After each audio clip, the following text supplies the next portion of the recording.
தலைப்பு: முற்பிதாக்கள். 7ஆம் தூதனின் கட்டுரைகள். ரீப்ரிண்ட் நம்பர் 4606, பக்கம் 93. பாடத்தின் தலைப்பு: விசுவாச சந்ததியினர் மற்றும் நியாயப்பிரமாண சந்ததியினர். ஆதார வசனம்: ரோமர் 4ஆம் அதிகாரம் 16ஆம் வசனம். ஆதலால் சுதந்திரமானது கிருபையினால் உண்டாகிறதாய் இருக்கும்படிக்கு அது விசுவாசத்தினாலே வருகிறது. நியாயப்பிரமாணத்தை சார்ந்தவர்களாகிய சந்ததியாருக்கு மாத்திரம் அல்ல, நம்மெல்லோருக்கும் தகப்பனாகிய ஆபிரகாமுடைய விசுவாசத்தை சார்ந்தவர்களான எல்லா சந்ததியாருக்கும் அந்த வாக்குத்தத்தம் நிச்சயமாயிருக்கும்படிக்கு அப்படி வருகிறது. அப்போஸ்தலனாகிய பவுல் வேறொரு இடத்தில் ஆபிரகாமினுடைய ஒரே சந்ததியை குறித்து, கிறிஸ்துவை குறித்து பிரதானமான அல்லது விசேஷித்த விதத்தில், உயர்வான விதத்தில் காண்பித்திருக்கின்றார். இன்னுமாக கிறிஸ்துவினுடைய சரீரத்தின் அங்கத்தினர்களாக இருக்கும்படிக்கு நாம் அழைக்கப்பட்டிருக்கிறோம் என்றும், இது நமக்கான ஸ்லாக்கியம் என்றும் பவுல் நம்மிடம் கூறுகின்றார். நீங்கள் கிறிஸ்துவினுடையவர்களானால் ஆபிரகாமின் சந்ததியாராயும் வாக்குத்தத்தத்தின்படியே சுதந்திரராயும் இருக்கிறீர்கள். கலாத்தியர் 3ஆம் அதிகாரம் 29ஆம் வசனம். மாம்சத்தின்படி ஆபிரகாமின் சந்ததியாயிராத நாம் நமது விசுவாசத்தின் காரணமாகவும், நாம் ஆவிக்குரிய வித்தின் அங்கத்தினர்களாய் இருப்பதன் காரணமாகவும் ஆபிரகாமின் சந்ததியாராக இப்படி கருதப்பட்டிருக்கின்றோம். இதை வார்த்தை விஷயத்தில் உள்ள விளையாட்டு என்றும், கர்த்தர் ஆபிரகாமின் சந்ததி என்று கூறிவிட்டு பிற்பாடு அவரது வித்தாயிராத, அவரது சந்ததியாயிராத மற்றவர்களை ஆபிரகாமின் சந்ததியார் என்று ஏற்றுக்கொள்ளுவார் என்றும் நாம் எண்ணிவிடக் கூடாது. இப்படி எண்ணுவோமே ஆனால் இது நமது ஆண்டவருடைய வார்த்தைகளை மாய்மாலமானவைகளாகவும் கண்ணியாகவும் வஞ்சனையானவைகளாகவும் ஆக்கிவிடும். ஆகையால் நமது கர்த்தர் இயேசு ஆபிரகாமின் சந்ததி ஆவார். மாம்சத்தின்படியாக மாத்திரமல்லாமல் ஆபிரகாமோடு தமக்கு இருக்கும் மாம்சீக உறவை காட்டிலும் உயர்வான தலத்தில் ஆவியின்படியும் அவர் ஆபிரகாமின் சந்ததி ஆவார். மேலும் இந்த உயர்வான தலத்திலே நாம் நமது கர்த்தருடைய சரீரத்தின் அங்கத்தினர்களாக காணப்படுகின்றோம். நாம் புது சிருஷ்டிகள் என அவருடைய அங்கத்தினர்களாக இருக்கின்றோம். நாம் ஆவிக்குரிய கிறிஸ்துவின் அங்கத்தினர்களாக இருக்கின்றோமே ஒழிய மனிதனாகிய கிறிஸ்து இயேசுவின் அங்கத்தினர்களாக அல்ல. ஆகையால் இயேசு எப்படி ஆபிரகாமின் ஆவிக்குரிய வித்தாக மாறினார் என்பதையும், அவர் மனிதனாகிய கிறிஸ்து இயேசுவாக இருந்தபோது அவர் ஆபிரகாமின் ஆவிக்குரிய வித்தாக இல்லை என்பதையும், அப்படி இருந்திருந்தால் அவரால் மனிதனாகிய கிறிஸ்து இயேசுவாக காரியங்களை நிறைவேற்றி இருக்க முடியாது என்பதையும் நாம் பார்ப்பது முக்கியமான காரியமாகும். உதாரணமாக, ஆபிரகாமின் சந்ததியில் பூமியின் குடிகள் அனைவரும் ஆசிர்வதிக்கப்படுவார்கள் என்று தேவன் வாக்களித்திருந்தார். ஆனால் தேவன் திட்டமிட்டிருந்தபடி மனிதனாகிய இயேசுவினால் உலகத்தை ஆசிர்வதிக்க முடியாது.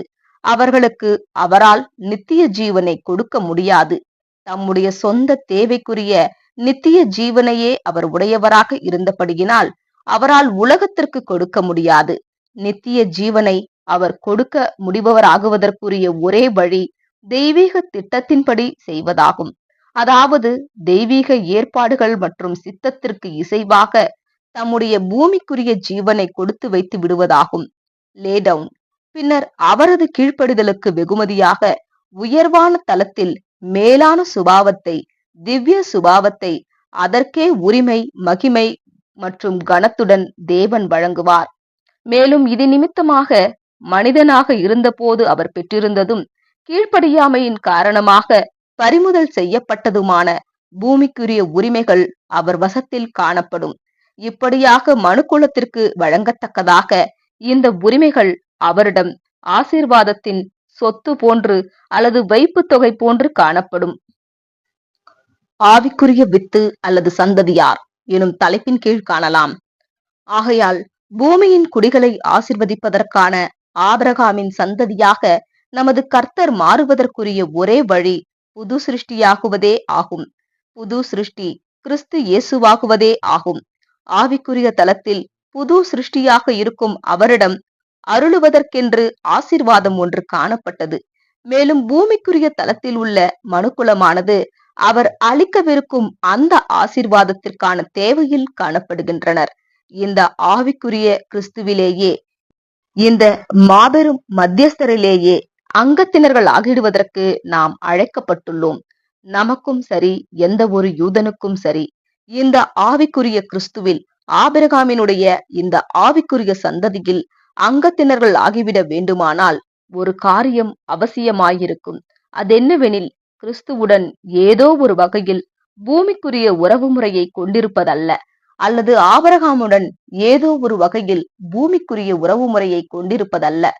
மாறாக கிறிஸ்து பெற்றிருந்த அதே ஆவிக்குரிய சுபாவத்திற்கு பரிசுத்த ஆவியினால் ஜெனிப்பிக்கப்படுவது அவசியமாகும். ஆகையால் ஒருவன் கிறிஸ்துவனுடைய புண்ணியத்தின் வாயிலாக தனது சரீரத்தை தேவன் அங்கீகரிக்கின்ற ஜீவ பலியாக ஒப்பு கொடுக்க முடிகிறவனாகவும், மேலும் அப்படியே செய்கிறவனாகவும் இருப்பானானால், அவன் வாக்களிக்கப்பட்டுள்ள வெகுமதியை, அதாவது கிறிஸ்து பெற்றிருந்த அதே சுபாவத்தை பெற்றுக் கொள்ளுவான். அவரது ஆவிக்குரிய சரீரத்தில் அங்கத்தினன் ஆவான். ஆகையால் இந்த ஆவிக்குரிய விதத்தில் ஆபிரகாமினுடைய மாம்சீக சந்ததியிலிருந்தும் அவர் சந்ததியாராய் இராதவர்கள் மத்தியிலிருந்தும் நம்மிடமிருந்தும் வந்த ஜனங்கள் காணப்படுவார்கள். புறஜாதியாராகிய நாம் இப்பொழுது ஆபிரகாமினுடைய ஆவிக்குரிய வித்தின் அங்கத்தினர்களாகி வருகிறோம். ஆனால் நம்மால் மாம்சீக வித்தின் அங்கத்தினர்களாக முடியாது. ஏனெனில் நாம் அப்படியானவர்கள் அல்ல. அப்போஸ்தலன் ஆதார வசனத்தில் குறிப்பிடப்பட்டிருப்பது போலவே ஆபிரகாமின் 2 சந்ததிகளை பெற்றிருப்பது தெய்வீக நோக்கமாக காணப்படுகிறது. அவர்களில் ஒரு வித்து ஆவிக்குரிய வித்தாகும். இவர்களை குறித்து நாம் சற்று முன்பே தியானித்தோம். மற்றொரு வித்து ஆபிரகாமினுடைய மாம்சீக வித்தாகும். இவ்விரு சந்ததிகளில் ஒரு சந்ததி ஆவியின்படி, கிருபையின்படி, தயவின்படி உருவாக்கப்பட்டுள்ளனர். நாம் நியாயப்பிரமாண உறவு முறையின்படி வந்தவர்கள் அல்ல, மாறாக கிறிஸ்துவுடன் பங்கெடுத்து வந்தவர்களாக இருக்கின்றோம். நமது மீட்பருக்கு பிரியமான ஜீவ பலியாக நமது சரீரங்களை ஒப்புக் கொடுப்பதற்கு அனுமதிக்கப்படுவதும், இந்த நமது பலியை தேவன் ஏற்றுக்கொண்டு வெகுமதியில் ஒரு பங்கை அடைய நாம் அனுமதிக்கப்படுவதும் தயவே ஆகும். இதுவே ஆவிக்குரிய வித்தென நமக்கு இப்பொழுது வரும் தயவு அல்லது கிருபையாய் காணப்படுகின்றது. மேலும் இதில் கர்த்தருக்கு நாம் கொண்டிருக்கும் உண்மையின் அளவுக்கு தக்கதாக நாம் பங்கடைபவர்களாய் இருப்போம். இந்த வித்தே வானத்தின் நட்சத்திரங்கள் என்று குறிப்பிடப்பட்டுள்ளது. ஆபிரகாமினுடைய மற்ற வித்தானது கடற்கரை மணலுக்கு ஒப்பிடப்பட்டுள்ளது.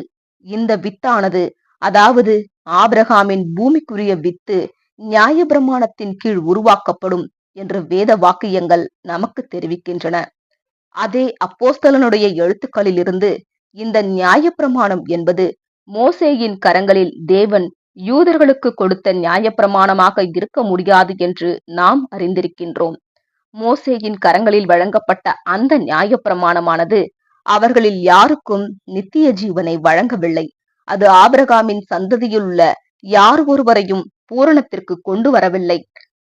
அப்படியானால் நியாயப்பிரமாணம் எதையும் பூரணப்படுத்த கூடாமல் இருக்க, வித்தில் சிலர் நியாயப்பிரமாணத்தின் வித்தாக இருக்க வேண்டும் என்றுள்ள அப்போஸ்தலனுடைய வார்த்தைகளை நாம் எப்படி புரிந்து கொள்ள வேண்டும்? இங்கு அவர் மோசே மூலமாய் நிறுவப்பட்ட அந்த நியாயப்பிரமாண உடன்படிக்கையை சுட்டி காண்பித்துள்ளார் என்றும், மற்ற இடங்களில் அவர் இந்த சுவிசேஷ யுகத்தினுடைய முடிவின் போது நிறுவப்பட போகிற எதிர்காலத்திற்குரிய ஒரு நியாயப்பிரமாண உடன்படிக்கையினை, புதிய நியாயப்பிரமாண உடன்படிக்கை என்று அழைக்கப்படுகின்ற உடன்படிக்கையினை சுட்டி காட்டியுள்ளார் என்றும் நாங்கள் பதிலளிக்கின்றோம். இந்த புது உடன்படிக்கை பழையது போன்றதாகும். ஆனாலும் அதற்கு சிறந்த மத்தியஸ்தர் காணப்படுவார். இவர் தேவன் இவர்களுக்கு சித்தம் கொண்டுள்ள மற்றும் வாக்களித்துள்ள நித்திய ஜீவனையும் ஆசீர்வாதங்கள் அனைத்தையும் கொடுக்க முடிபவராய் காணப்படுவார். இப்படியாகவே மற்ற வேத வாக்கியங்களின்படி பார்க்கையிலும் நாம் அங்கத்தினர்களாகும் வாய்ப்பு பெற்றிருக்கும் கிறிஸ்து எனும் மத்தியஸ்தரை உடைய அந்த புதிய நியாயப்பிரமாண உடன்படிக்கையின் கீழ் சகல ஜாதிகளும் வருவதற்குரிய ஸ்லாக்கியம் பெறுவார்கள் என்று பார்க்கிறோம். இப்படியாக 1000 வருஷ யுகத்தினுடைய முடிவின் போது ரட்சிக்கப்பட்டு மனித தளத்தில் காணப்படும் அனைவருமே அவரது வித்திற்குள் அடங்குவார்கள். நிபந்தனைகளுக்கு இணங்குபவர்கள் அனைவருக்குமே நித்திய ஜீவனை பெற்றுக் கொள்ளுவார்கள். எண்ணி முடியாத கடற்கரை மணலை போல இருப்பார்கள். ஆகையால் கிருபையினால் உண்டாகிறதும் நியாயப்பிரமாணத்தினால் உண்டாகிறதும் ரோமர் 4:16 என்ற வார்த்தைகள் இப்பொழுது கிருபையின் மூலம் ஆபிரகாமின் ஆவிக்குரிய சந்ததியாராக இருப்பவர்களையும், இன்னுமாக மோசேயை காட்டிலும் சிறந்த மத்தியஸ்தரின் கீழ் மாபெரும் நிஜமான மோசே, அதாவது கிறிஸ்துவாகிய தலை மற்றும் இந்த சுவிசேஷ யுகத்தில் தேவன் இப்பொழுது எழுப்பிக் கொண்டு வரும் அவரது சரீரமாகிய சபையின் கீழ் நியாயப்பிரமாணத்திற்கு கீழ்ப்படிவதன் வாயிலாக 1000 வருட யுகத்தின் போது புது உடன்படிக்கையின் கீழ் ஆபிரகாமின் சந்ததியாராக போகிறவர்களை சுட்டி காட்டுகின்றது. தேவன் 18 நூற்றாண்டுகளுக்கு முன்னதாகவே தலையை எழுப்பிவிட்டார். சீக்கிரம் சரீரம் முழுமையாய் எழுப்பப்பட்டு தலையோடு மகிமையில் இணைந்திடுவார்கள். பூமிக்குரிய வித்து அல்லது சந்ததியார் எனும் தலைப்பின் கீழ் காணலாம். முற்பிதாக்கள் என்பவர்கள் மீதமுள்ள மனுக்குலத்தாரிடமிருந்து வேறுபட்ட மற்றும் வேறே வகுப்பாராய் இருக்கிறார்கள். இவர்களது விசுவாசத்திற்கு வெகுமதியாக இவர்கள் மேன்மையான உயிர்த்தெழுதலை பெற்று கல்லறையினின்று முழுமையான மனித சுபாவத்திற்கு கடந்து வருவார்கள். எனினும் இவர்கள் நியாயப்பிரமாணத்தின் கீழ்தான் காணப்படுவார்கள். ஏனெனில் தேவனோடு இசைவிற்குள்ளாக ஒருவர் கொண்டு வரப்படுவதற்கு 2 வழிகள் மாத்திரமே காணப்படுகின்றன. முதலாவது வழி தங்களது பூமிக்குரிய நலன்களை தற்காலத்தில் பலி செலுத்தி ஆவிக்குரிய சுபாவத்திற்கு ஜெனிப்பிக்கப்பட்டு இப்படியாக ஆவிக்குரிய வித்தின் அங்கத்தினர்கள் ஆகுதல். இரண்டாவது வழி ஆவிக்குரிய வித்தை மத்தியஸ்தராக பெற்றிருக்கும் புதிய நியாயப்பிரமாண உடன்படிக்கையின் கீழ் புதிய உடன்படிக்கையின் கீழ் வருதலாகும். ஆபிரகாமும் மற்ற முற்பிதாக்களும் ஆவிக்குரிய வித்தில் இடம்பெற முடியாது என்பதினால் நியாயமாக இவர்கள் வைக்கப்பட வேண்டிய ஒரே இடம் மாம்சீக வித்தாகும். இவர்கள் ஆவிக்குரிய சுபாவத்திற்கு ஜெனிப்பிக்கப்படவில்லை என்பது யோவான் ஸ்நானன் குறித்து நமது கர்த்தர் கூறின பின்வரும் வார்த்தைகளினால் தெளிவாய் உறுதிப்படுத்தப்படுகின்றது. ஸ்திரீகளிடத்தில் பிறந்தவர்களில் யோவான் ஸ்நானனை பார்க்கிலும் பெரிய தீர்க்கதரிசி ஒருவனும் இல்லை. ஆகிலும் தேவனுடைய ராஜ்யத்தில் சிறியவனாய் இருக்கிறவன் அவனிலும் பெரியவனாய் இருக்கிறான் என்று உங்களுக்கு சொல்லுகிறேன் என்றார். லூக்கா 7:28. இப்படியாக அவர் தெளிவாய் ராஜ்ய வகுப்பாரில் இடம்பெறுபவர்களுக்கும் எவ்வளவுதான் பெரியவர்களாக இருப்பினும் அந்த வகுப்பாருக்குள் வர முடியாதவர்களுக்கும் இடையில் வரைகோட்டினை காண்பிக்கின்றார்.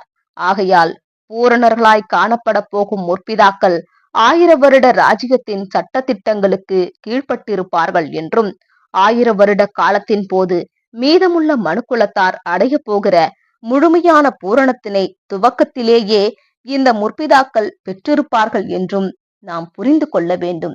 இந்த விசேஷித்த ஸ்லாக்கியமானது இவர்கள் வெளிப்படுத்தின விசுவாசத்திற்கான வெகுமதியாக காணப்படும்.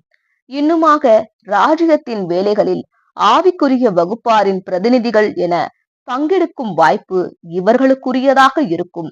இன்னுமாக மீதமுள்ள மனுக்குலம் படிப்படியாக அபூரணத்திலிருந்து வெளிவருவது போன்றில்லாமல் உடனடியாக மனித சுபாவத்தில் பூரணத்தை அடையும் வாய்ப்பும் இவர்களுக்குரியதாக இருக்கும். இறுதியில் தேவன் இவர்களுக்கு ஆவிக்குரிய தளத்தில் இடம் கொடுக்க நோக்கம் கொண்டுள்ளார் என்ற கருத்தை கொடுக்கும் விதமான வார்த்தைகள் வேத வாக்கியங்களில் காணப்படுகின்றன என்று நாங்கள் எண்ணுவதை குறித்து முன்னமே சொல்லி இருக்கிறோம். எனினும் 1000 வருட யுகத்தின் முடிவு வரையிலும் இவர்களால் அந்த தளத்திற்கு வர முடியாது. இவர்கள் கிறிஸ்துவினுடைய மனவாட்டியின் அங்கத்தினர்கள் ஆகுவதில்லை. சிங்காசனத்தில் விற்றிருக்காமல் சிங்காசனத்திற்கு முன்பு ஊழியம் ஆற்றிடும் திரள் கூட்டத்தாரோடு கூட இவர்களது இடம் இருக்கும் என்பது எங்களது எண்ணமாக காணப்படுகின்றது. ஆமேன்.